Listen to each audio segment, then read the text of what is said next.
أشهد أن لا إله إلا الله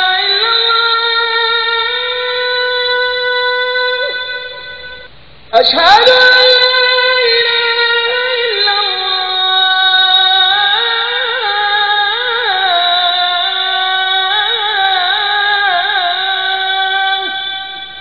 السلام علیکم ورحمۃ اللہ وبرکاتہ. اعوذ باللہ من الشیطان الرجیم. بسم اللہ الرحمن الرحیم. الحمد للہ کفا وسلام علی عبادہ الذین اصطفی. اما بعد. محترم حضرات، اس سے پہلے میں نے آپ لوگوں کو بتایا تھا کہ ہمارا پروگرام روزانہ انشاءاللہ یہ کہ عنوان پر چلے گا. اس عنوان کے تحت جو ضروری باتیں ہوں گی آپ لوگوں کے سامنے انشاءاللہ آتی رہیں گی. چونکہ یہ ایک عنوان پر روزانہ پروگرام چلتا ہے، لوگوں کی بھی خواہش تھی کہ پروگرام اگر ریکارڈ کیا جائے تو اچھا رہے گا. میں آپ سے گزارش کروں گا کہ روزانہ جو پروگرام چلتے ہیں آپ اس کے ریکارڈ حاصل کیجئے اور اسے جہاں تک پھیلا سکتے ہیں پھیلائیے، اس لیے کہ آج کل دین کی دعوت کے لیے یہ ایک بہت اہم یہ کام ہے اور لوگوں تک ہم گھر بیٹھے دین کی آواز کو صحیح انداز میں ان کے پاس پیش کر سکتے ہیں. ذرا اس کا خیال رکھیے اور کوشش یہ کیجئے کہ روزانہ پابندی کے ساتھ آپ پروگرام میں شریک رہیں. آپ بھی آئیے، اپنے ساتھ اپنے دوستوں کو، خصوصاً اپنی ماں بہنوں کو، عورتوں کو ضرور لے کر آئیے، اس لیے کہ ہماری عورتوں کو دین کی باتیں سننے کے بہت کم موقع ملتے ہیں. اگر ایسے موقعوں پر وہ آئیں گی، دین کی باتیں انشاءاللہ وہ سنیں گی، اگر ان کی اصلاح ہو جائے اس سے فائدہ یہ ہوگا کہ ان کی اولاد، ان کی نسل اور ان کا خاندان بھی انشاءاللہ اس سے سنور جائے گا. آج پروگرام جو ہے آپ لوگوں کے سامنے سب سے پہلے توحید سے متعلق کچھ ضروری باتیں انشاءاللہ میں آپ لوگوں کے سامنے بتانے کی کوشش کروں گا. توحید یہ اسلام کی بنیاد ہے اور ایک مسلمان کو اسلام میں داخل ہونے کے لیے جو شرط ہے وہ یہی ہے کہ وہ کلمہ پڑھے، یعنی اللہ کے ایک ہونے کا اقرار کرے.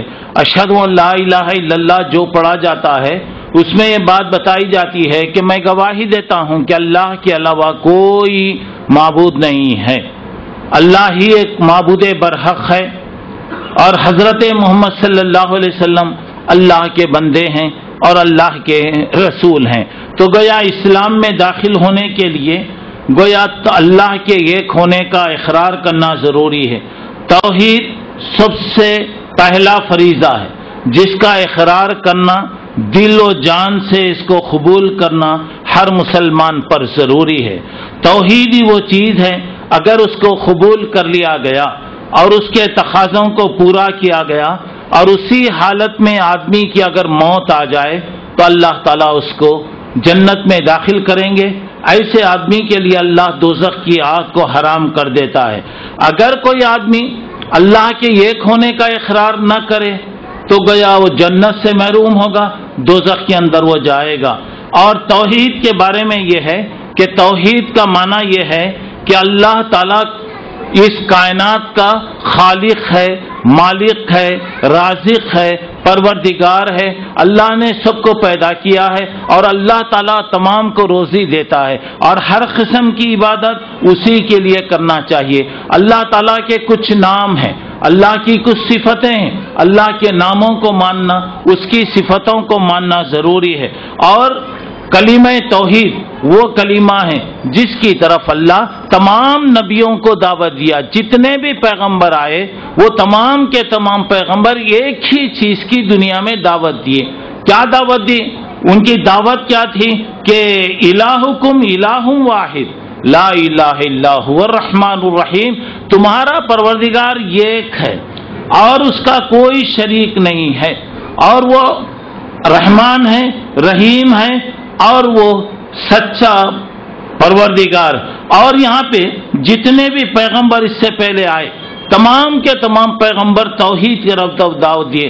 حضرت نوح علیہ السلام اپنے زمانے میں، حضرت ہود علیہ السلام اپنے زمانے میں، حضرت شعیب علیہ السلام اپنے زمانے میں، حضرت یوسف علیہ السلام اپنے زمانے میں، ہر وقت ہر پیغمبر نے یہی کہا کہ ان اعبدوا اللہ، کہ تم اللہ کی عبادت کرو، ما لکم من الہ غیرہ، تمہارے لیے دوسرا کوئی پروردگار نہیں ہے، کوئی دوسرا تمہاری مدد کرنے والا نہیں ہے۔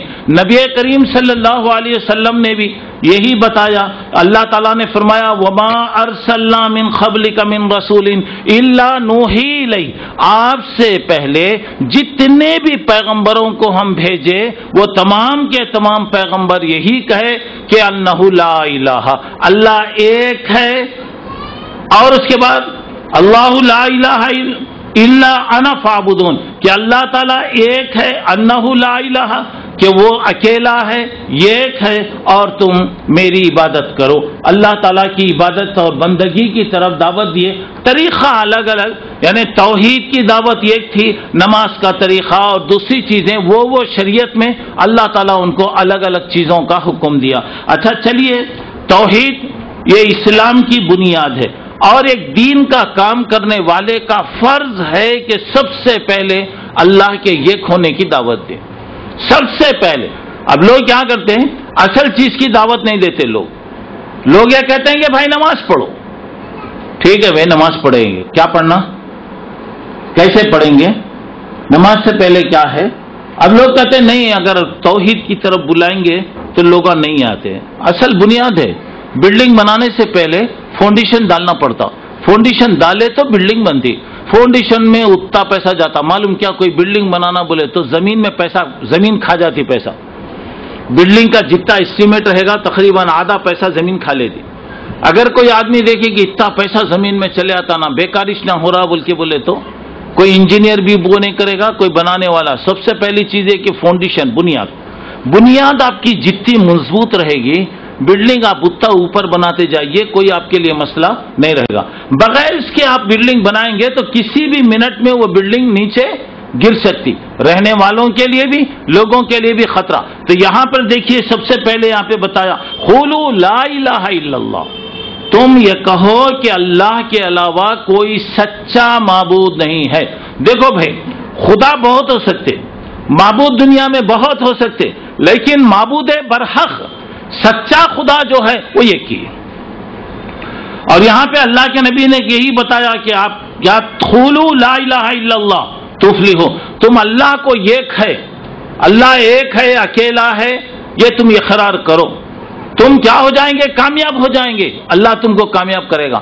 اور کیا ہوگا، تملک العرب والعجم، اللہ تم کو پوری دنیا کا مالک بنائے گا۔ کس کے سامنے اللہ کے رسول کہہ رہے ہیں، بزدل، ڈرپوک، بے ہمت لوگ، جن کو کوئی ہمت نہیں اور آپس میں لڑ کر اپنی زندگیاں گزارنے والے لوگ، ایسے لوگوں کے سامنے یہ کہہ رہے ہیں کہ تم لا الہ الا اللہ کہو، اللہ تم کو کامیاب کر دے گا، اللہ تم کو کامیاب کر دے گا، اللہ تم کو حکومت دے گا، اللہ تم کو ملک دے گا، اللہ تم کو طاقت دے گا، اللہ تمہاری قوت کو بلند کرے گا۔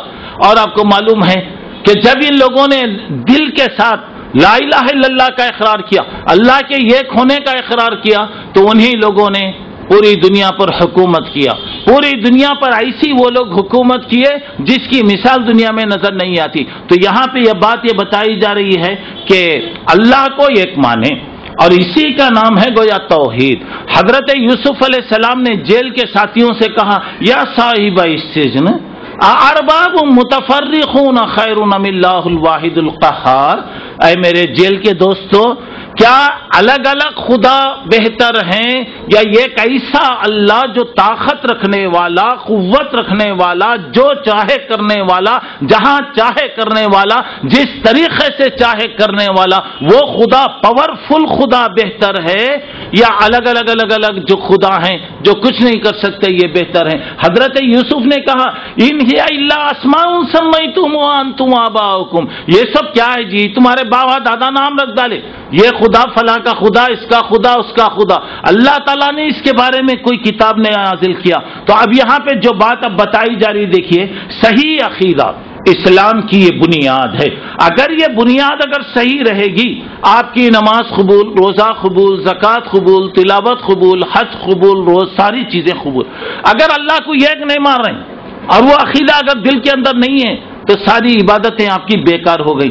اور اس کے بعد یہاں پر دیکھیے، اور ملت اسلامیہ کی بنیاد اسی پر ہے کہ تمام اعمال اسی وقت اللہ کے پاس قبول ہوں گے جبکہ ہم اللہ کو ایک مانیں اور اللہ کو طاقت والا سمجھیں۔ بتایا اللہ کرا وَمَن يَكْفُرْ بِالْإِيمَانِ فَقَدْ حَبِطَ عَمَلُهُ، اگر کوئی آدمی ایمان نہیں لایا، اگر کوئی آدمی ایمان نہیں لایا تو کیا ہوگا، اس کا پورا عمل اللہ بیکار کر دے گا، سارا عمل اللہ تعالیٰ اس کا بیکار کر دے گا۔ وَهُوَ فِي الْآخِرَةِ مِنَ الْخَاسِرِينَ، آخرت میں کیا ہوگا، نقصان اٹھانے والے لوگوں میں ہوگا۔ دیکھو ایمان کے بغیر کوئی بھی اگر کام کریں گے کوئی فائدہ نہیں۔ مثلا ایک طالب علم ہے، ایک اسٹوڈنٹ ہے، اسکول میں جب تک اس کا نام رجسٹریشن میں نہیں آئے گا وہ اسکول کا اسٹوڈنٹ نہیں ہوگا، اور اسکول میں پڑھنے والے بچے کے ساتھ جو رعایتیں ہوں گی وہ بچے کے لیے رعایت نہیں ہوگی، ایگزام میں اس کا نام نہیں آئے گا، وہ ایگزام نہیں دے سکے گا۔ اگر وہ روزانہ اسکول کو اگر جاتا بھی رہا تو اس کی حاضری نہیں ہوگی، اٹینڈنس اس کا نہیں ہوگا، اور جب وہ نہیں ہوگا تو اسکول کے حقوق جو ہوں گے، اسکول کی جو چیزیں اس پر نہیں آئے گی۔ اسکول کا طالب علم وہ اسی وقت بنے گا جبکہ باقاعدہ اس کا ایڈمیشن ہو، داخلہ ہو۔ اس کے بعد اسی طرح ایک آدمی جب اسلام میں آ گیا، اللہ کو ایک مان لیا تو اس پر ساری چیزیں آئیں گی۔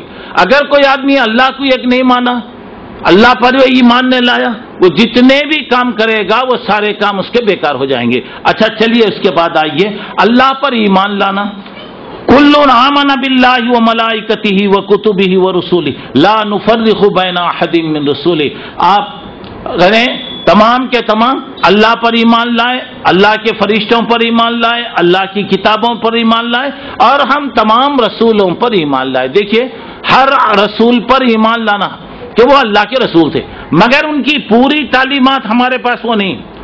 اب بات جو چلے گی اللہ کے رسول کی چلے گی، لیکن پہلے کے جو نبی تھے، نبی گزرے، وہ لوگوں کو ماننا ضروری ہے۔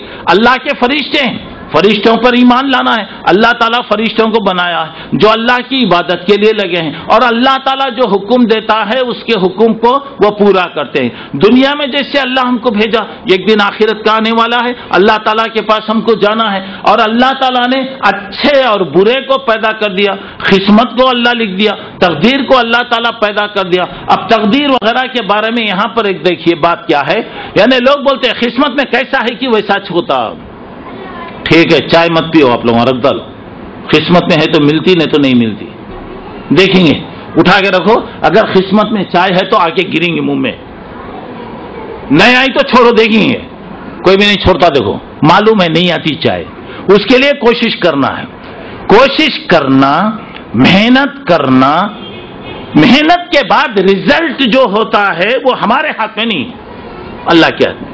اور اللہ کو معلوم ہے کہ یہ آدمی محنت کر رہا، مثلا یہ آدمی کوشش کر رہا، یہ کوشش میں کامیاب ہوگا نہیں ہوگا اللہ جانتا، اللہ تعالیٰ جانتا، لیکن اللہ تعالیٰ نہیں بتایا، لیکن ہمارے کو کیا بتایا، فَهَدَيْنَاهُ النَّجْدَيْنِ، اللہ دو راستے بتایا یہ راستہ سیدھا راستہ ہے، سلامتی کے ساتھ آپ پہنچیں گے، یہ راستہ غلط ہے، اس راستے پر آپ جائیں گے تو نقصان اٹھائیں گے، آپ کو لا کر چوراستے پہ ٹھہرا دیا گیا۔ اب آپ کی مرضی، چاہے سیدھا راستہ لیجئے یا نہیں تو آپ بایاں راستہ اختیار کیجئے، یہ انسان کی مرضی۔ اب یہ سزا جو ہوتی ہے، ہم جو سلیکشن کرتے ہیں، ہم جو چنتے ہیں، اختیار ہم کو دیا گیا، ہمارے اختیار کو ہم جو استعمال کرتے ہیں اس کی وجہ سے سزا۔ تقدیر کا معنی یہ ہے کہ ہمارا کام کوشش کرنا، محنت کرنا، کوشش کا نتیجہ